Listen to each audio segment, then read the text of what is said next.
Hi mga lalabs! Good morning! For today's vlog ay kaganapan kahapon at ngayon. So ayun na nga guys, pag-akit ko sa tindahan, medyo wala pa tong ambon pero medyo hindi na maganda yung panahon talaga. And dumating na rin yung bill namin sa kuryente. At syempre, ayun na nga, kulang-kulang 5K yung aming babayaran, yung aming kuryente na bill.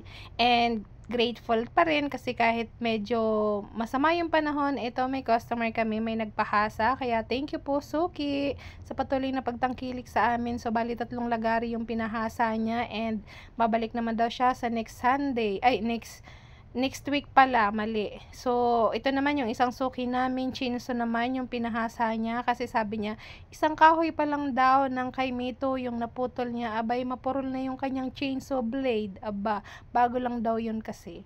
And ito naman si Kidlat, kaya ganyan ang itsura niyan guys, kasi napagsabihan ko, napagalitan ba at nang away siya ng dog na dumadaan dito sa tindahan. Iwan ko ba naman dito? Basta, kalaban niya lahat ng lalaking aso. Ay nako. So sa tanan ng buhay niya guys, isang aso lang talaga yung gusto niya, si Rocky. Ay nagwawala pa yun dun sa bahay namin dati pag hindi niya nakikita si Rocky o kaya pag lumabas si Rocky tapos gusto niya lalabas din siya. And the rest, kaaway niya na talaga, inaaway niya na talaga. And nung gabi naman, pililiguan ko siya. Ayan, nilalamig yan. Kasi kailangan kong paliguan at madungi siya, nakipag-away nga. Ay Diyos mio, marimar itong batang to. Kaya ayan, kinakausap ko siya and then pinagsasabihan ko ulit. Nasabi ko wag na siya mga away kasi kung hindi, iiwan ko na siya dito sa bahay at itatali ko na lang talaga siya. Kasi 'di ba delikado naman, Diyos ko po. Grabe yung kaba ko talaga kahapon, sandamakmak na kaba kasi hinabol ko 'yan. Buti na lang habang nag-aaway sila, may lace kasi yan si Kidlat, yun yung hawakan ko kaagad. Ayun, kaya nakuha ko naman agad na awat ko. So magtataka kayo kung bakit nakawala si Kidlat. So actually guys, hindi talaga namin kasi tinatali si Kidlat kasi baka nga mas lalo siyang maging matapang. So malambing siya sa amin, pero pag sa mga kapwa niya aso, ayun, atundo talaga siya.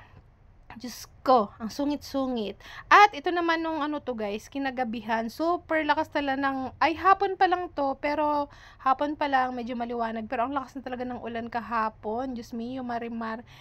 Ay nako. So pagka ganyan kasing malakas ang ulan, alam niyo lugi yung negosyo kasi para sa amin pagka sobrang lakas ng ulan, lugi yung negosyo. Kaya naman sumakit yung ulo ko talaga kasi iniisip ko, Diyos ko po, ang daming bayarin. Aba, yung binta namin kulang pa pambayad ng tao. At saka sa ano, o pa sa tindahan. So, 'di ba guys, akala nyo kasi pag may business, abay, ang laki ng kinikita.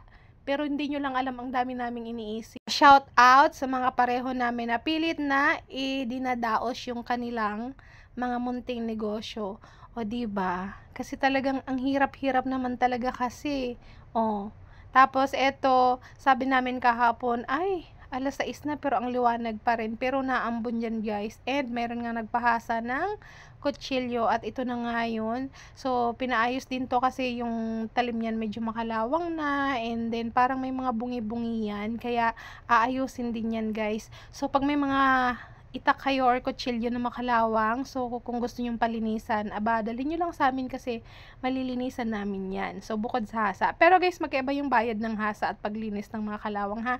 Pagka hasa lang mga ganyan, 30 pesos. Pero pag kasama yung lilinisin yung kalawang o kaya depende sa mga bungi-bungi ng kutsilyo, abay syempre may additional charge yun guys kasi mahal ang cutting wheel. Alam niyo naman wala nang mura ngayon, lahat ng bilihin nagmahal na, kaya syempre hindi naman pwede na ganun lang yung bayad na singil namin. Kasi syempre mahal din naman talaga guys yung mga materials na ginagamit namin. O, diba? Tulad yan yung ginagamit pag tanggal ng mga bungi-bungi ng kutsilyo. O, mahal din naman na kasi. Kaya, alam nyo, pero hindi naman kami overpriced. Sakto pa lang naman. And then, kaninang umaga nga, as usual, umuulan pa din. Diyos ko, ayan na nga, nagluto si Rona ng sopas. And then, pakakain namin, inaaya ko na si Kidlat, aakyat sana kami sa tindahan. Kaso, ito nga yan, ayaw sa mama, tinatamad talaga siya.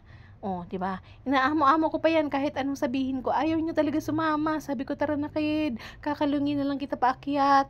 Hindi niya talaga. Ayan nonchalant Kidlat na yan ngayon. Wala siyang pakialam. Kaya, ayun, wala akong nagawa, kundi kargahin na lang talaga siya. Kasi pagka iniwan ko naman yan siya dito, malulungkot siya.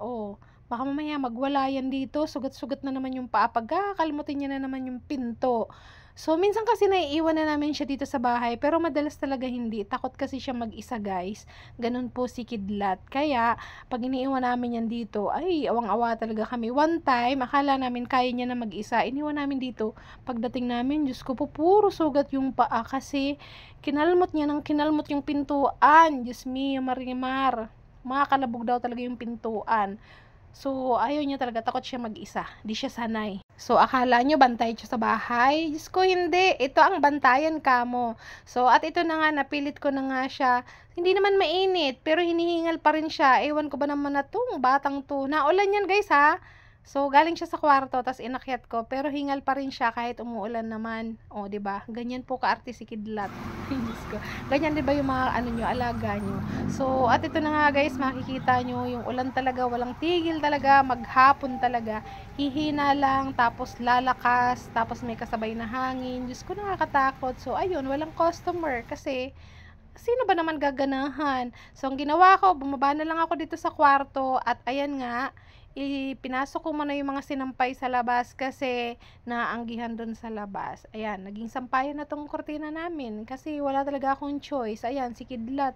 Diyos ko, nang iirap pa tong batutang to. O, diba, magliligpit-ligpit muna ako dito kasi wala na masyadong customer sa taas. Kaya dito muna ako, magligpit muna ako. Kaya samahan nyo na ako guys, dali na tulungan nyo na ako. Ay, nag-utos pa! So, pagkatapos ko nga nun magligpit guys, hindi ko na na-videohan. Ito, talagang wala pa rin humpay ang ulan. Diyos may yung Marimar kung makikita nyo, diba, may hangin-hangin pang kasama. Kaya, mag-iingat kayo palagi. Ayan, yun lamang po. Maraming salamat. And, see you on my next vlog guys. Thank you so much. And, mag-prepare tayo palagi ng flashlight kasi alam niyo naman, ang bagyo. Ayan. So, yun lang. Love you all!